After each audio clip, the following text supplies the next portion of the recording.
Meet the new Retrospec Boca Rev. It's a fun new three-wheeler that puts its focus on comfort, and I found its 500-watt rear hub motor to be quite peppy as well. Plus, they've got 3 new fun colors with tan sidewall tires, and they even have a limited edition Grateful Dead paint job you can pick from. You could safely say that Retrospec's trying to put some fun and personality back into what feels like kind of a mundane electric trike market.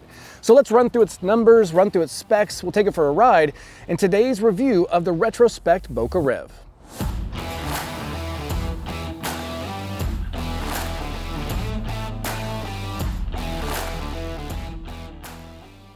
All right guys, so the new Retrospec Boca Rev, this is a class 2 e-bike, meaning we have a throttle and we have pedal assist up to 14 miles an hour. Now normally we cap a class 2 bike at 20 miles an hour, but trikes are a different beast because of their 3-wheel design. When you go around a corner too quickly on a trike, there is a tipping possibility. And so in order to mitigate that, they tend to just lower the overall speed of these. And I think it's a smart move that just keeps everything a little bit more safe. Now, this is priced at $15.99 and it is UL 2271 and 2849 certified. Now, in terms of weight, they don't advertise the weight of this on their website, but of course I threw it up on a scale when I got this in for testing, and the total weight is 85 pounds. Now, the battery itself weighs just 6.5 pounds or about 6.2 pounds. So if you take the battery out, it's about 78 pounds without the battery or 85 with the battery. Now, some color options for this. This is what they call their matcha green, kind of a light, almost like beachy green color. And it looks really nice with these accented tan sidewall tires. But they also have a matte graphite, which is like a dark gray, almost metallic dark gray.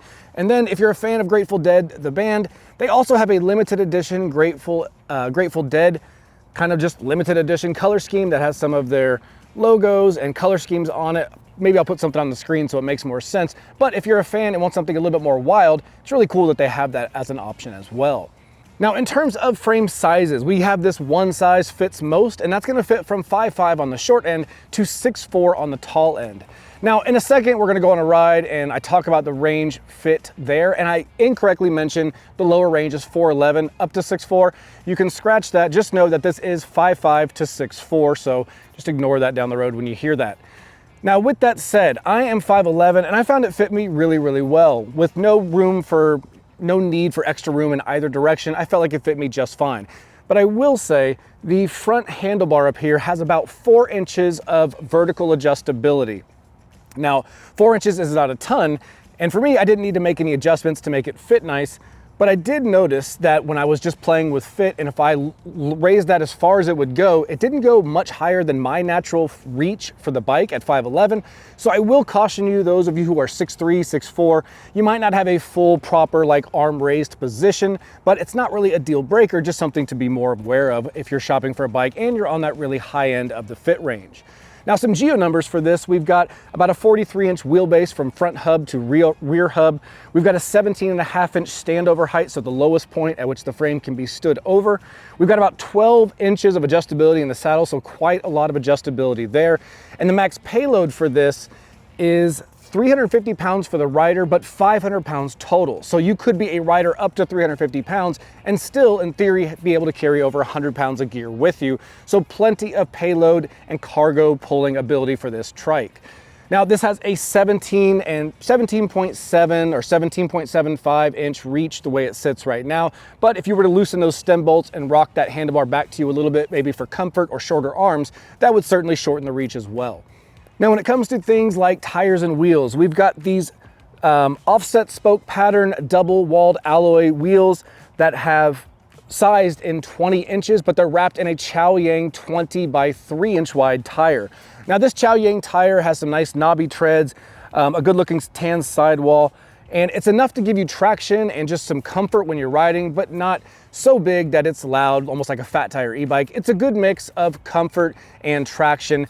Now, they say you should run this at 35 PSI. Now, in full disclosure, I always run a little bit lower on higher volume tires on a rigid bike, so a bike with no suspension, because higher volume tires like this can be aired down a few pounds, and really that little bit of squish, that 10 mils of vibration dampening, and it kind of acts like mini suspension for the bike. And that's kind of a little trick for those of you at home. If your bike is riding a little stiffer than you want it, you're feeling more bumps than you need to. If you've got higher volume tires or tires that are a little bit bigger and you air down just a bit, it's going to take that comfort level to the next level on your bike. And I found that in this case, between this really big comfort saddle and these 3-inch wide tires, this trike's probably one of the more comfortable trikes that I've ridden. Now, in terms of the fenders and racks, so we do get 3 fenders here. They are alloy fenders and they're color matched to whatever color you buy the bike in. They also have included what they call their everything bin, which is this large black cargo bin in the back. Now those come standard with included as accessories with the trike, those fenders and the rear rack. Now, if you want to add other things, they do have mounting spots up front for the front rack, which Retrospec sells on their website, and you can grab one of those when you check out. And they sell like a liner for this bin and some other accessories like helmets and chains and things like that, or chain locks, excuse me. But one thing I do think this bike is missing that I think would be an easy win for the company is just to add some water bottle cage mounts on that down tube or on the seat tube. Now, I know it's a trike and in theory you carry your gear in one of the baskets, but with something like a water bottle, I would like to have just quick right in front of me access, and I think it'd be pretty easy to do on the manufacturing side and just a kind of small win for everybody. Now, in terms of lighting, we do have front and rear lighting. We have a front headlight that's activated through the buttons on the handlebar, and it also gives us a tail light mounted on the rear of the frame that also has a brake light feature. So when you activate the brakes, you will get an illuminated highlight in the back tail light as well. And then you have reflectors on both of the rear fenders for plenty of visibility. All right, so in terms of the powertrain on the Boca Rev, we've got a 500 watt centrally mounted rear hub. It's kind of mounted along the axle. Now, this rear hub motor is nominally rated for 500 watts. Now, Retrospec does not advertise or list the peaking wattage or the torque of this motor, but I've gotten to a point where I've ridden quite a few e-bikes up some of the same courses many times, and I have a really good idea of what feels good in torque and power and what feels like it could either use more or what feels like it's overpowered. And in this case, it was a fairly good balance of power and torque for everyday riding. It does really well on flats. It gets up most of the hills, as you'll see in the ride quality video, without really any issues at all. But if you get to a super steep hill or anything that's outside of just a regular ebb and flow of a natural bike path around you, you can expect to need to pedal and use the pedal assist in those areas as well. Now, when it comes to the motor activation, it's activated by a cadence sensor. So when I turn the pedals, regardless of how hard or how fast, just that motion will send a signal to the motor, which will give us full power. Now, the way that translates in our rides is we have 6 levels of pedal assist, levels 1 through 6, each getting progressively more powerful. But at the end of the day, with a cadence sensor, once you start turning the wheels, you get all the power. Now, the cool thing about that is on a trike, we get really quick acceleration. We get really nice power to haul or have extra gear with us if we're pushing that 500-pound max capacity. And all in all, the motor performed really well. Now, the battery on this is a 48-volt battery here that has 500 watt-hours of juice. Now, this battery also has 10.4 amp hours, and it's rated to UL 2271 safety standards as well.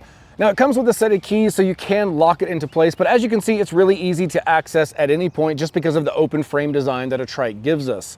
Now, on this right side, we have this weather sealed protective cover where we can plug it in to charge it, but it also comes with a set of keys if you'd like to remove it for taking it inside to store the battery or charge the battery inside, or take it inside with you for work, for security purposes, things like that. And I'll show you how that comes out here. I'm just gonna pull it out. I'm just gonna put the key in, going to turn it about 90 degrees to the rear, and then it lifts right out. Now, again, this weighs 6.2 pounds, so relatively light battery, giving us 500 watt-hours of power. Now, in terms of a warranty on this bike, the frame has a limited lifetime warranty against structural integrity, so it doesn't cover things like paint defects or decals coming off, but the structural integrity of the frame itself is covered for a lifetime, which is great. Now, the motor and battery and electrical components, those have a 2-year warranty, with the one exception that the batteries have a 2-year warranty or 500 charge cycles, whichever comes first. And if you kind of do the math on that, for you to hit 500 charge cycles, unless you're charging every single day for 2 years straight, it's pretty safe to say it would take you about 2 years to reach 500 charge cycles, and that's doing it almost every other day or so. So nonetheless, roughly 2 years or 500 charge cycles. When it comes to range, they say you can get up to 49 miles on the Boca Rev. Now, I did do one range test, and I did it at max power, so pedal assist level 6. That's basically 14 miles an hour the whole way, and that's on our local bike paths here with very few slowdowns or stops for the occasional jogger or street crossing. and I weigh about 180 pounds, and I did run the tires at 35 PSI, and I got right at 25 miles, so about half of the advertised range, which, if you do the math, comes out to be, if I was to go down to minimum pedal assist or pedal assist 2, I'd be much closer to that 49 miles. So it looks like their numbers are pretty close to what I would have gotten in the real world had I gone on a much slower speed. I just wanted to use a really practical, like everyday full throttle and just see what you could really get out of this when you pushed it to its limits. All right, so let's talk components on the new Boca Rev. So normally we have gears we go through and the cassette in the rear. In this case, we have a single speed setup. So up front, we've got a 36 tooth chainring, and that's mated to an 18 tooth freewheel that has a second chain coming off of it that runs to a 17 tooth cog in the rear. So essentially a 36 tooth chainring up front with a 17 tooth cog in the rear. Now that setup for gearing is really good for just everyday typical rides, cruising around, flat roads, mild inclines. It does all of that really, really well, which for a lifestyle bike like this, that's just to help you get around, I think is perfectly sufficient, and it doesn't clutter up your gauge or your handlebars there with having a bunch of extra gears on a bike that's not really designed to go on a full spectrum of speed and terrains. It's just meant to be simply getting around, and in that case, a single speed setup does the job. Now, when it comes to braking, we do have a Star Union hydraulic disc brake set. Now, up front, we've got a 180 millimeter rotor with a 2-piston caliper, fairly standard setup across most e-bikes that we see, and it works really well. On the rear, we have a centrally mounted rear rotor that's 180 millimeters as well, and that applies 2-piston calipers to that rotor for braking power that is delivered to both rear wheels at the same time. So when you do depress both brake levers, you get braking power to all 3 wheels. Now you'll see in the ride that we go on here in just a second, these brakes perform really, really well, and I think they do an excellent job of stopping the bike. Had no problems whatsoever in the braking department. Now in terms of comfort, we have this comfort saddle up here. Now, I hear bike brands say words like comfort saddle or super comfort saddle quite often, and I've gotten to a point now where I kind of say to myself, well, I'll just figure it out and see for myself, because they don't always end up being the most comfortable. But I gotta say, in this case, this is a massively comfortable saddle. And when I was picking lists and I was picking trikes for the best trike video that we're gonna put out pretty soon, this is the one I picked for the best comfort factor in a trike, because to me, this wide saddle with this adjustable backrest here, it just does a really good job of letting you fit this to you the way you want it to feel, and giving you that adjustability really does help you dial it in the way you like. But on top of that, normally when we have these big wide saddles, you take away from your ability to properly pedal because your legs will tend to hit into the edge of the saddle. But in this case, the way they figured out where to make the cuts, I'm still able to properly pedal the bike, which was a huge win on their behalf. And all in all, I thought it was a really, really good saddle. Now, this bike has no suspension, so fully rigid frame, nothing to depress up top here. In the cockpit here, so first off, the cable management. So all of our control cables come into one large spiral coil wrap that does go down into the frame and to its final routing destination. Now the handlebar here is a BMX style handlebar, and it is alloy. On both ends, we have lock-on rubber grips with some platform ergonomic places to put your hands. And we have our Star Union brake levers on both ends. Now on the right side, we have our e-bike bell, and on this left side, we have a push throttle and the PAS control buttons for the centrally mounted display. Now, real quick, I will say everything here runs the way it should. I had no problems using the bike, but if you're someone who likes to add a lot of accessories to your bike, things like maybe a rear view mirror, a phone holder, any of those extra accessories that you would clip onto a bar, just know that because of the design, the curves here and the weld spots, you're limited to roughly this little bit, roughly an inch on either side of the display for any genuine separate aftermarket accessories you want to add. There's just limited space here, so that's something to keep in mind if you're someone who goes heavy on the accessories. Now, with that said, let's take a closer look at the Retrospec display. All right guys, so this is the home screen on the Retrospec Boca Rev's display. As you can see, it's a very straightforward duotone LCD, so basically black and white display interface.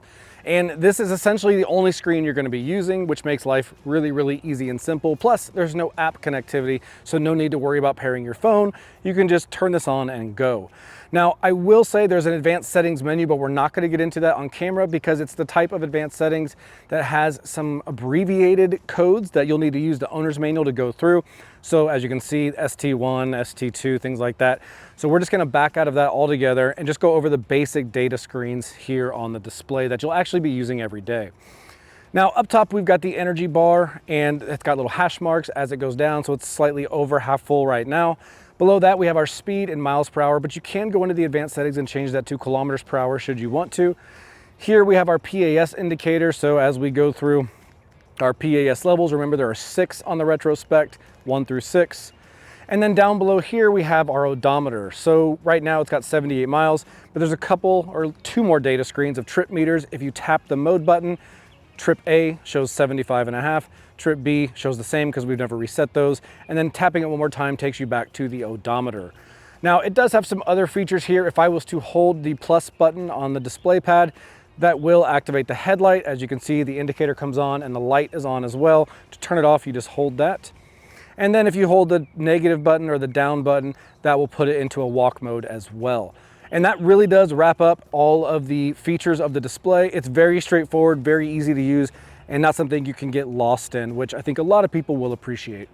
All right, guys, so let's talk about how we fold this up. I'm gonna just do it for you real quick. I'll kind of talk about each step along the way, and then we'll see how it goes from this configuration into a smaller folded configuration. But keep in mind, it doesn't change the weight. This is still a 2-person lift if you're gonna move it yourself. With that said, I'll just go ahead and lower the seat all the way down. The handlebar, I'll telescope back down. The stem folds out over with this quick release latch here down to its side. And then I'll move that out of the way while I open the latch here and then bring this to its side. So as you can see, it does get smaller. It gets a little bit lower, a little bit more narrow, but it still takes up a good amount of space. Something to keep in mind if you plan to fold this up and store it. But all in all, you can see pretty quick work and pretty easy to collapse and fold this. All right, guys, we're out here on the Retrospec Boca Rev. Now, when you ride this, you'll notice a couple things. One is the riding position is very upright. So I've got a typical wide cushion saddle here with a back support. I can even lean back and still pedal and look around. Really comfortable. The comfort's not an issue on this bike at all. It's just very upright, something you should be aware of. And the other part is, so they say this bike fits from 4'11" on the short end to 6'4" on the high end. Well, I'm 5'11", so I'm towards the higher end, but I'm not maxing it out by any means. I've still got, 4 or 5 inches. But I have this telescoped stem for the handlebar length as high as it'll go. Now it feels good. It feels like it fits. I have no issues, but again, I'm 5'11". If you're 6'1", 6'2", 6'3", you might feel like the handlebar's a little low for you because your upper torso is going to be higher up. That's something to keep in mind as well. One thing I like about this 500 watt motor is it's very, very quiet. I always appreciate that. And it's activated by a cadence sensor, which means when I start turning the pedals, I get power. So let's do a throttle test to 14, which is the max speed on this bike. PAS 6, speedometer app and the speedometer on the display. 3, 2, 1. So cadence sensor gives us instant power. We're already at 9, 12, and 14. And there you go, maxed out speed. So tons of power for getting up to speed, tackling speed, things like that. It just maxes out at 14 miles an hour, and you cannot unlock this to go even higher, unlike some e-bikes or most of the e-bikes we see. Trikes, for safety reasons, for tipping and cornering reasons, they keep it at 14, and I think that's a solid move. So let's check out the braking here. So the brakes on this are Star Union hydraulic disc brakes, and they have a 180 millimeter rotor in the front with a 2-piston caliper. And then on the rear, there's another 2-piston caliper with a 180 millimeter rotor, but it's centrally mounted on the rear axle to give braking power essentially to the whole rear axle, so both rear wheels. So when you hit the brakes at the same time, you're getting braking from all 3 wheels. Now we're over at 15, or the max speed here, so let's hit these brakes. 3, 2, 1. I mean, those are really strong brakes. There's certainly no issue with stopping this, in a safe manner. Between the lower top end speed and 3-wheel braking, the braking is just really fast and controlled. I like the braking on here. And the acceleration, it's really good acceleration. There's a little 9% punchy hill up ahead. It's quite a ways. When we get to it, we'll see if we lose any speed going up it or how much speed we lose. So Retrospec doesn't list the torque numbers for this motor. Sometimes we like to give the torque rating for a bike, but they don't provide it. I've emailed the company and asked them if I get a reply before this video. I'll say it, but it's not looking like I'm going to get a reply in time, which is not their fault. I literally sent them the email yesterday, so that'd give them like 24 hours to reply to me. So it's not a hit on them. It's just something I was trying to get last second, but I don't have it. Either way, going up this hill at full throttle will kind of give us a good idea of what we can expect from strength of hill climbing on this bike or this trike. And another factor you can't really ignore on here, and it's hard to, is the comfort. I may have already said it already with the seat, but with the platform ergonomic grips, and really I think a lot of credit goes to the Chaoyang tires. They're size 20 by 3 inches, so you've got a 3-inch wide tire, and those higher volume tires allow for less air pressure, and they provide a little bit of like almost suspension feeling. They kind of eat up some of the vibrations, some of the imperfections in the road, because that rubber has some room to give a little bit, which is nice. Unlike, say, on a road bike tire where it's very small tire, very low volume, and you've got a very high pressure in it, that's going to feel every bump in the road, but that's a performance-oriented bike. This is for relaxation, recreation, fun, getting around, and I think in that scenario, these 3-inch wide tires work really, really well. In fact, if you watch my best trike video, this is the one I picked as the most comfortable, and I really think it's for good reason. This trike is just comfortable. Again, these 3-inch wide tires, the platform seat with backrest, the grips, it just all handles very well. Also, this frame is folding, so we can fold this frame and pack it up and put it to a tighter spot. I'm going to show you guys in just a second how that works. So in theory, if you got to travel with this, put it in the back of a truck with all your RV gear, or put it inside an RV or some storage areas, you could at least have the option of folding this, making it a smaller overall footprint, and then packing it away. All right, so that hill up ahead is 9%, and it's short and punchy, but it does give me a good indicator of how the bike will perform with its torque rating. So let's make it up this. I'm going to keep it full throttle. Right now it's at 14.3. 14.2, we're already starting to go up a little bit. That last section up there is the 9%, but we're still holding around 14.1, 14 flat. Here we go. So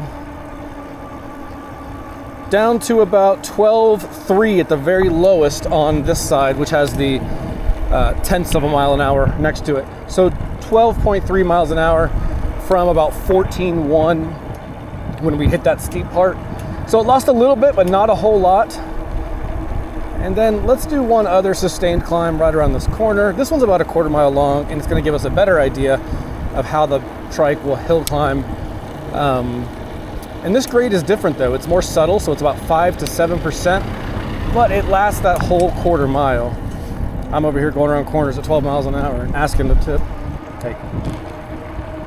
Hi.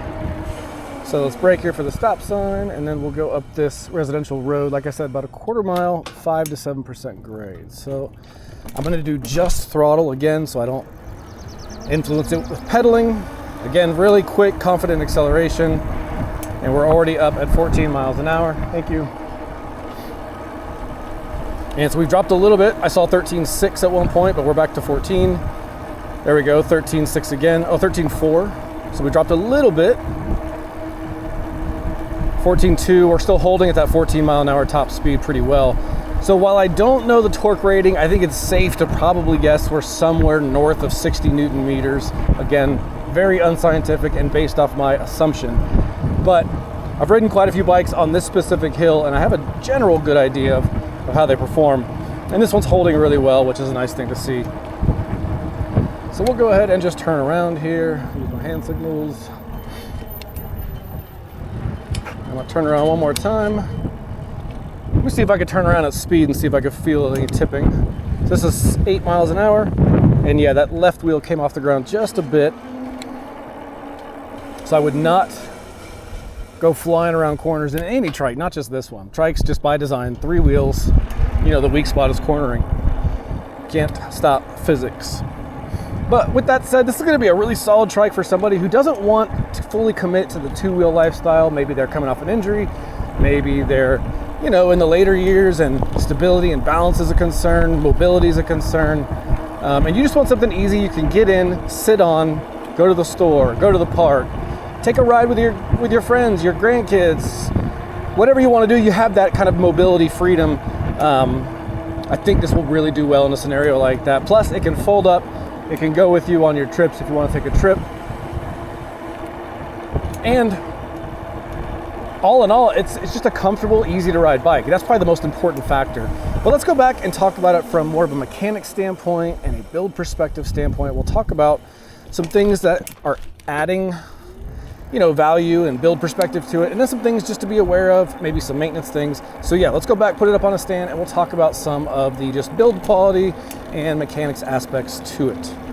All right, guys, so let's take a look at the Retrospec Boca Rev from more of a maintenance owner standpoint, things you're gonna have to encounter about how you maintain and take care of this bike, and things that could affect the longevity from a build quality or a build choice perspective.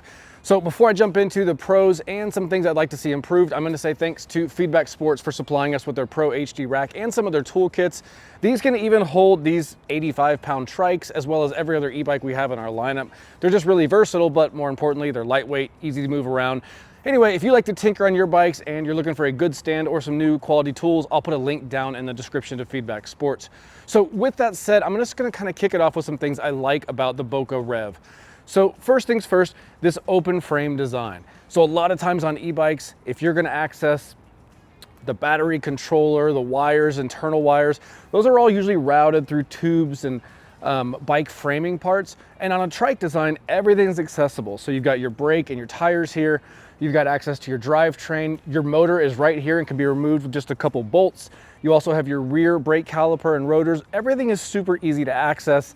And aside from maybe removing a basket or getting it up on a lift, you can really just get to any part you need to maintain, service, grease, things like that, with a lot easier access than I'd say 90% of e-bikes, because they're more of a traditional bike frame with all that internally stuffed components. Here, everything's kind of an open air access, and I think that's just, it's gonna go a long way in taking care of the bike. So another thing I liked on this bike was, and it kind of has to do with the open frame, but it's more about motor placement. So this isn't a front hub motor, this isn't a rear hub motor. The motor's centrally mounted inside the frame right under the rider's weight. So that does a couple things. On one hand, it's centrally mounted and it's low right under the body weight of the rider, so it's gonna help with stability on the trike. But more so, it's easy to access that motor with that open design. But then additionally, all three wheels, if you get a flat tire, you're just gonna simply loosen the bolt or pop off this end cap, which is just a rubber end cap on here, and you can see the Allen head bolt right there. That's gonna be all you're gonna have to loosen to pull that tire off, replace it, tighten a spoke, replace a tube. A flat tire is much, much more manageable on a bike like this than it is when it's got a rear hub built into the spokes and an extra 10 pounds of weight when you're pulling it off. For some of you guys, changing a tire is feasible, but not with an extra 10 or 15 pounds of motor weight on a tire. So that's gonna make taking care of this, replacing it, things like that, tire-wise, wheel-wise, much, much easier. And then on this one, I don't know if I should do it while it's in the rack here. We'll see if that turns into a mess or not. But this is one of the better done folders.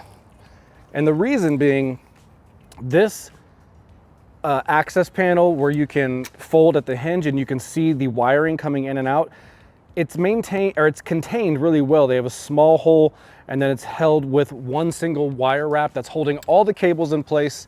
And what I found is that when I'm opening and closing this, a lot of times I'm always warning people it's easy to pinch the wires or the cables, but in this case, they always stay right where they should, and I've never even had a close call with a pinch. And that tells me that over the long run, opening and closing this, not thinking about it as much as you own it, you're not gonna have an unforeseen pinch of your cables. Like some of the other trikes, I've had to warn people, just be careful because the wires are a little loose in there. These are maintained and contained really, really well. And I just think it's gonna add to the overall longevity of the cables and wires and just save you some headaches along the way. Now, with that said, those are some standouts that I really liked about this bike. And here's a few things that I would improve on the next go round. So first things first, they added a chain guard, which chain guard is a good thing. It's gonna let you pedal without getting your pant leg or your sock get grease on it and dirt on it or caught up in the chain. All that's good to have that. The problem to me with this one is you can already see it flexing and kind of bending with time. This is a plastic chain guard, and it's not even a super thick plastic. It's kind of flimsy. And while on one hand it's going to protect you, the other side is the reality of it. I just don't see this lasting. I see this getting sun rotted, or just weather elements are gonna beat this up a little bit. And I see this plastic just getting hard, brittle, and breaking pretty quick.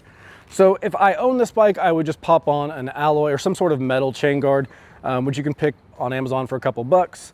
And I think that would just take care of that. And I think as a brand, it'd just be easier to pop on a metal chain guard. Just last longer, make your customers happier. Another thing that I would improve on this, and this is a gripe I always give to all brands, so it's not just for Retrospec, but metal fenders. Yes, they look good, they color match the paint, they make the bike look prettier, there's no gripe there. My gripe is that over time, thin metal fenders, they get rattly, they get rusty, they get bent. They just become more of a headache than they are aesthetically nice looking at. They make the bike look good, but they're just a little bit more of a headache than, say, like a plastic fender. If you got a thicker plastic fender, yes, it would be black and not as pretty, but it would last a lot longer. It would take a lot more abuse, and on a trike where you're moving it through doorways and things like that, and you don't have a lot of wiggle room, the fenders are the first thing that will take a hit. So in my eyes, on a trike, plastic fenders would go a lot further and just last a lot longer, but these do look great. And then finally on here, and this has to go with the sizing stuff that I talked about. So they say this fits up to 6'4". I'm 5'11", and when I was riding it, I had it about right here, which it fit me really well, no complaints. But there's still 5 inches of height in their fit range, so someone between my 5'11" and 6'4", they say could ride this. The issue I see is that if you are 6'4", 6'3", 6'2", you're gonna want a little more height because your torso is gonna be higher than mine. But the problem is, that's the max insertion. You can't take it out anymore. So really, while I had all this room for my fit, the person who has 5 inches taller than me has a tiny bit of room to adjust. Now, this isn't a proper like performance cycling bike, so it's not really gonna matter too much, but just making sure that the full range of comfort fits the advertised range of rider, I think is a really important decision. And I just suspect that if you're on the tall side of their range, this is just gonna be a little too short. But I'm not 6'4", and I don't have anybody here that tall to prove it. It's just my suspecting. So with that said, all in all, the bike's done really well, really easy to maintain. And aside from those few complaints that I had, really should last quite a while. All right, guys, so there you have it, the new Retrospec Boca Rev Trike. This was a fun trike to review. I really like the fun colors and the tan accented sidewall tires. I was stopped by 2 separate people when I was filming for this bike. They were both older, and they both said, or something to the effect of, you don't think you're ever gonna need a trike until you do. And I think we could all agree, or at least relate to that in some way. Now, is the bike perfect? Well, of course not. There's some small gripes that I had. I wish there was some water bottle mounting cages or bosses to mount a water bottle cage on the frame, which we don't have, but we do have the racks for our gear. And the front handlebar is a little cluttered if you want to add some accessories, but those things are pretty small in the bigger picture. Now, if you have any questions about the Boca Rev that I did not answer for you already, put them down in the comments and I'll personally find that out for you. And until the next review comes, consider liking and subscribing. And until then, I'll see you guys out on the trail.